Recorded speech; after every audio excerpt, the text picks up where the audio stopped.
Hello, everyone, and welcome to Tallassee Talk. I'm your host, Mayor Johnny Hammock, and today we have PIO and Grant Administrator Griff Pritchard on the show. Griff, welcome to the show.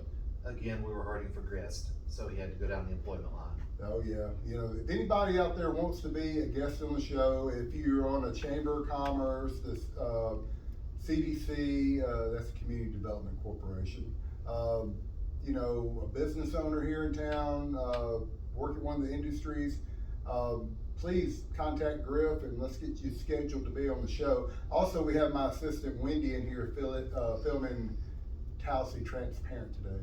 Yeah, it's our other show. If you go to our YouTube channel, you can actually see us live and live in color.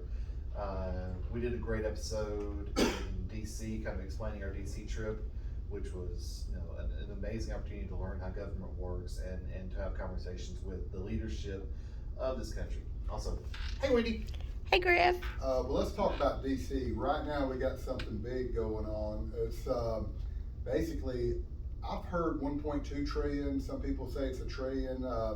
Big infrastructure bill that is probably going to be voted on about 3 o'clock in the morning. Yeah. So everything I'm reading says that this is part of a $3.5 trillion budget package they are putting together.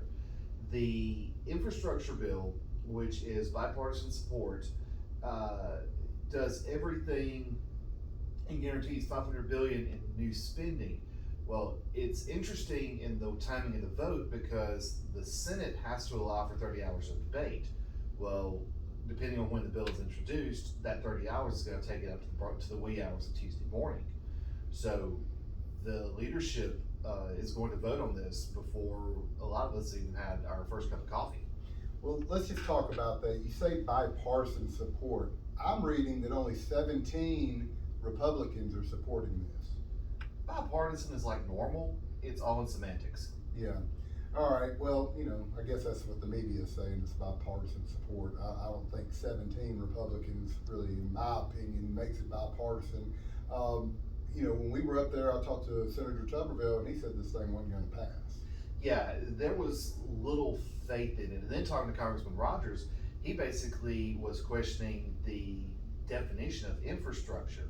Because down here, when we think infrastructure, we think brick and mortar, we think gas lines, sewer, water utilities, broadband, things that move society. Well, they're talking about infrastructure being social aspects, and it's again, it goes back to semantics as to like what does social mean and how are you using that term. And if you look into the actual package, you'll see other words like that, like a couple of them is and I'm pausing for time so I actually find it, but it's legacy. Legacy is another word that is used throughout this package that it's kind of questionable as to the definition of it. Well, what I'm hearing is this is 2,700 pages, and the Democrats are getting upset because the Republicans are wanting to take their time, look through it, make some amendments, and they're trying to hurry up and push it through. Anything $1 trillion, you need to please take as much time as you need before you pass on debt that our great grandkids are still going to be paying off one day after we're dead and gone. They're trying to get done before football season starts. I mean, seriously, like they're trying to rush this vote before their August break. Yeah. And when they come back from their August break, it'll be football season. Yeah. Now, I know to some of them, football season doesn't mean anything, but the folks down here, that's second only to church. Well, I just what we're looking at, we're only seeing 550 billion out of the 1 to 1.2 trillion of this bill right here actually being the infrastructure that we think infrastructure is. The rest of it is a lot of it's fluff. Yeah, exactly. I mean, it goes to agenda items. Green New Deal is what a lot of people are calling this because everything is a commitment to clean energy, to lower emissions, to all that stuff, which in the long run I'm sure will be fantastic, but what's it going to do to the established industries that aren't there yet? What's it going to do to the gas industries and the fracking industries? Well, see, right now the Green New Deal, what's good for some states is not good for Alabama, and that's what people up in DC need to realize. Let's take Alabama Power. We're an Alabama Power town. They got a hydroelectric plant right here in Tallassee. You got one right up the river at Yates Dam, and then you got Martin Dam. That's 3 hydroelectric dams within just a few miles of here. But they have a very diverse energy portfolio, so to speak. 40% of Alabama Power's production comes from natural gas. And then I think 24% of their production comes from coal. Out of that 24%, 15% of that coal comes from right here in Alabama. So the executive orders that are coming out of DC and AOC's Green New Deal, her plan they're trying to shove down our throats, in my opinion, is going to adversely affect everyone. Let's look at farmers up in Northeast Alabama, all the chicken farms, propane and natural gas to heat them. Electricity, you start putting moratoriums on fracking on federal land, you're going to jack up the gas prices. Then that's going to make Alabama Power go up on their prices. Then they sell to Power South, Dixie Electric, Central Alabama Electric Co-op. All the co-ops buy from them. It becomes a domino effect. Exactly. And then what about Tallassee right here? We are an industrial and agricultural town. We got GKN, Neptune. They use so much gas in their production. That's our 2 biggest gas users right there in town. And then all these old mill houses that were built, 100 years ago, they're all still set up on gas heat. When I first came into office here under the Obama administration, the gas prices were so high. And I remember people coming and they lived in these mill houses and their utility bills were higher than, in the wintertime, was higher than their rent. Mm-hmm. And it's gonna go right back to that. So, and unfortunately, people like the city council, they're gonna have to do their rate studies and look at, oh man, inflation and actual gas and everything else going up, we're gonna have to go up on rates. You see what I'm saying? And then we're the bad guy. But again, it's one of those things where once it starts rolling, it rolls all the way downhill. Yeah, exactly. Now, it's not all doom and gloom with this. I'm looking at like a fact sheet here, and it makes an investment in public transit. It makes an investment in passenger rail, which it would be fantastic if we could get that here. I mean, if we could get a rail spur here, that would help our industry out.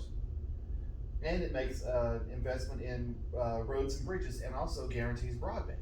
Yeah. But those are fantastic things, but at what cost in the long run? I wonder how much of this $1.2 trillion is going to the state of California where Nancy Pelosi resides. If you look through, and you've got me reading this 129-page document, thank you for that, by the way. That's what we pay you for. I'm on page 20. Yeah. 21, I'm sorry. But if you look through here, you will see like stuff dedicated to Alaska and stuff dedicated to California. I mean, you'll see stuff dedicated in the language. See, that's what I'm worried about. I'm here not to cut you off. No. You're marking money like that. Are we going to get left behind? I would love to have money earmarked directly to Alabama. Yeah. And that way it'd be, I don't want to use the term free money because nothing really is free, but that would free up a lot of opportunities, especially for a town like us who is 1 or 2 big things away from being a completely different community than what we've been in the past. Exactly, and you hit the nail on the head. There's nothing free in this world except for Jesus, and everything costs, and the inflation is up over 5% from last year. We had a finance committee meeting today, and I'm telling Councilmember Hill, Councilman Godwin, Councilman Hall, all my projects that we designed 2 years ago and finally going to bid, we had budgeted $400,000 for it. They're coming back $671,000, things like that. All the alum, caustic, fluoride, all the chemicals to treat water and wastewater are just through the roof. Just our pipe and everything. When you start buying HDP, and for those people out that don't understand what that is, that's high density polyethylene pipe. The prices they're skyrocketing, and unfortunately, everybody's going to be paying for it in the end. They're leading us to believe, we need to make minimum wage $15 an hour. What good does that do if you make minimum wage $15 an hour when the dollar's not worth squat? It's getting to the point now where you got to think about what's the world going to look like for Keith Richardson 25 years.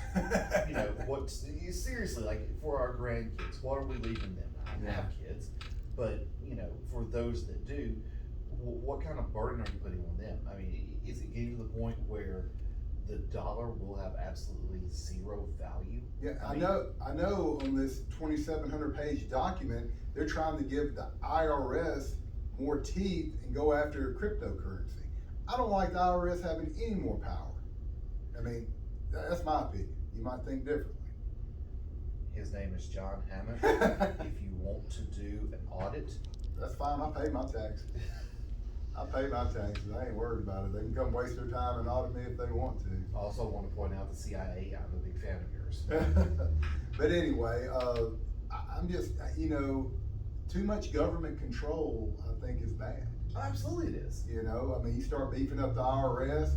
Now, you want to go after some fraudulent PPP loans or something, have at it. I'm all backing the IRS on that, but, you start giving them more teeth and more duties and things like that. I mean, I'm afraid there's going to be some adverse effects. But it kind of goes back to an argument of, how much control does the state have and how much control does the government have?